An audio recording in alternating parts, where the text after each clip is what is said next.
7 minutos, esto es Ampliación del Domingo. Continuamos con Fernando Carballo. Fernando, ¿qué tal? Buenos días, Buenos días. María. Fernando está desde temprano, junto con Ricardo Gómez. Tenemos una agenda, tenemos una agenda muy cargada y con mucho entusiasmo, por lo que veo, para el día de hoy. Recuerde usted que hoy día es el debate, el último. Hoy es el último día de las encuestas. Ya conocen ustedes las últimas que han salido. Se las ha narrado Fernando Carballo. Vamos a hablar sobre el debate, pero vamos... León.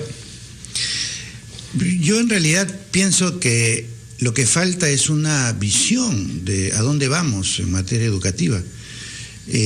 Lo que ocurre es que si uno analiza las propuestas que hacen los candidatos, son más o menos las mismas desde la época de Odría. Las de Alan, las de Belaúnde, las de Toledo, es la misma cosa, o sea, con infraestructura, presupuesto, cobertura escolar, sueldos para los maestros, en fin. Ahí no hay una visión, o sea, son parches del corto plazo y la pregunta es, ¿pero a dónde vamos? Entonces, si el Perú tiene que convertirse en un país en el que vamos a salir de la exportación de materias primas a la generación de valor agregado, la pregunta es ¿qué rol va a jugar la educación, la ciencia y tecnología en esa generación de valor agregado? Y ¿cómo hacemos para que eso ocurra en el país? Y entonces creo que hay que hacer de la innovación la bandera principal que atraviese todo el quehacer del sector educativo. Y lo que yo esperaría es algunos planteamientos sobre cómo hacemos el Perú el gran espacio de innovación educativa de la región. Y hay algunas ideas que después podemos desarrollar sobre el tema, pero a mí me gustaría tener una visión, ¿no? Cómo Perú va a dar este salto, gracias a la educación, de ser una economía de conocimiento a ser una economía de innovación, de ser un exportador de materia prima a ser un exportador de productos terminados, especialmente en aquellas áreas en las que somos más fuertes, en biodiversidad, en joyería, en oro, en plata, en pesca, en todos estos temas donde el Perú podría, sin duda alguna, dar un salto notable en el panorama mundial. Eso me encantaría verlo, y lo otro que me encantaría es que los candidatos entiendan de que ellos están jugando el rol de los grandes líderes de opinión del país en este momento. Y si uno de los líderes de opinión le dice al otro, o los dos se dicen entre sí, lo que tú dices no sirve, lo único que sirve es lo que yo digo, y descalifican al otro, y a sus ideas, y no hay una forma de construir uno sobre lo que dice el otro, el mensaje que le estamos dando al país es que no hay manera de dialogar, no hay manera de construir argumentos sumando lo que uno dice con lo que dice el otro, sino más bien descalificando siempre al otro. Y ojalá que los líderes que están en el debate entiendan de que están educando con sus gestos, están educando con sus actitudes, están educando sobre cómo el Perú puede resolver sus problemas sumando planteamientos y no descalificando a unos y a otros. Robert Castillo. Pasar al tema educativo, puesto que ya el doctor González Izquierdo nos ha puesto en la pista de la innovación, y es el concepto básico que usted usó, preconizando que el Perú se convierta en un espacio de innovación educativa. ¿Cómo conseguir eso? ¿Cómo se traduce eso a las escuelas reales de nuestro país, en la costa, en la sierra y en la selva?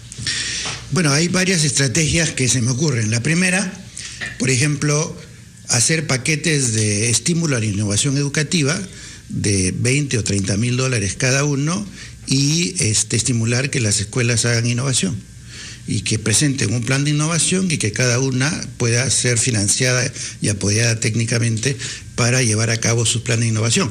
Y de esa manera empiezas a generar islas de innovación por todo el país. La segunda tiene que ver con un fondo concursable para generar patentes. Tú dices, vamos a convertir el Perú en una fábrica de patentes. Y entonces tú generas fondos para que las ONG, las universidades, los institutos, las empresas, quien quiera que sea, genere patentes. Puedes plantear 4 áreas prioritarias que son las fuertes del Perú: minería, pesquería, agricultura, biodiversidad, etcétera, y generas una enorme cantidad de desarrollos en materia de patentes. Pues hay 2 cosas que a mí personalmente me encantarían ver realidad en el Perú, y es convertir al Perú en el Centro Mundial de la Investigaciones sobre Biodiversidad, que es un tema que interesa a la industria farmacéutica, cosmética y alimenticia, y turismo de aventura, hecho sea de paso, más animales y plantas. Si haces un gran centro en la selva y pones al Perú en el mapa mundial de los centros de investigación líderes en el mundo. Y el otro que tiene que ver con los desarrollos en joyería y orfebrería en oro y plata. Si Perú es el gran productor de oro y plata en el mundo, ¿cómo es posible que el Perú no sea conocido en el mundo por las producciones que hace, la artesanía, la joyería en oro y plata? Y entonces tú identificas islas que tienen un potencial de ser innovadores y generas una dinámica en la que el Estado pone capital semilla, pero obviamente todas esas interesan a las empresas. Y entonces te van a llegar capitales que te van a permitir generar esta innovación por todas partes.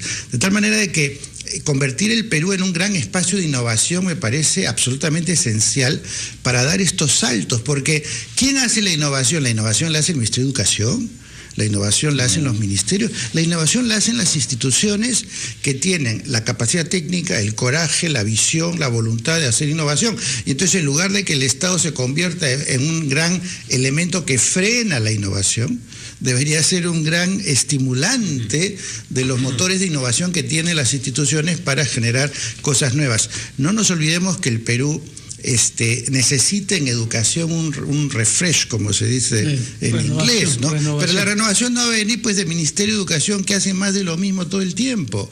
La renovación va a venir de las instituciones que, gracias a su experiencia y su sapiencia, saben lo que hay que hacer, y lo que tienes que hacer es decirle, a ver, muéstranos pues cómo se hace. Y en las que son estatales, con un recurso económico y capital humano que soporte las iniciativas de innovación que hay en cada colegio. Si tú logras en el Perú, de los 90.000 colegios que hay entre los unidocentes y los multigrados, los urbanos rurales, generar 2.000 o 3.000 islas de gran innovación educativa, tendrá un impacto. Chorreas en todo el Perú la innovación. Entre la economía y la educación hay la ciencia política representada acá. Por favor.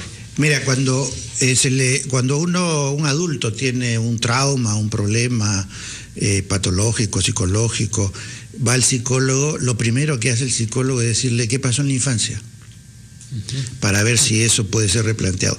Cuando uno entrevista a los presos por crímenes, delitos y demás, más del 70% han tenido problemas en la infancia, una infancia infeliz, de maltrato, distancia con el padre, poca atención y todo. Entonces lo que nos está diciendo esto es, si ustedes se dedican a la infancia, entonces van a hacer prevención contra delitos, problemas de seguridad, problemas de delincuencia, patologías adultas y todo lo demás.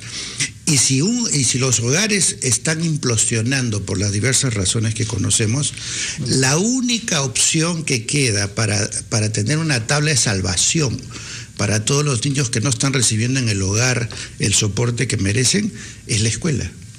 Pero ¿qué ocurre en el Perú? La escuela es una fábrica de fracasados. O sea, todos los indicadores que usamos para hablar de la escuela peruana dicen que estamos muy mal. Entonces, la estrategia fundamental para prevenir todas estas cosas que ocurren en el mundo adulto es darle a la infancia la oportunidad de tener una infancia feliz, una infancia de disfrute, una infancia donde ellos, si vienen de un hogar que los maltrata, puedan ser acogidos, recuperados y demás. Y entonces el rol de la escuela y los enfoques de formación y capacitación docente, la presencia de psicólogos en el colegio deben convertir la escuela en ese escenario en el que el niño la pasa bien, el niño es atendido, el niño es querido, el niño es acogido, y entonces no solamente va a tener más interés en estudiar, sino que además vas a hacer prevención para todos los problemas que después van a ocurrir en la adultez, si es que ese niño no solamente no es atendido en el hogar, sino además es maltratado en la escuela. O sea, la fórmula es bien sencilla. ¿Podemos financiar eso? Por supuesto. Además es un tema de enfoques. O sea, si tú lo único que hablas de la vida escolar es cuánto sacaron en matemática o en lenguaje en sus pruebas, y todo lo que son su vida emocional, social, sus aptitudes, su sentimiento de disfrute no aparece por ningún lado, ni en la formación de profesores, ni en los discursos públicos respecto a los derechos de los niños, y entonces pues nadie lo toma en cuenta. Pero eso es más importante que 3 capítulos más de matemáticas. Cierto. Que ellos permanezcan ahí. Tenemos que llegar hasta acá. Jorge, Noam, León y Robert, han sido ustedes muy amables. Gracias por haber estado. Muchas gracias.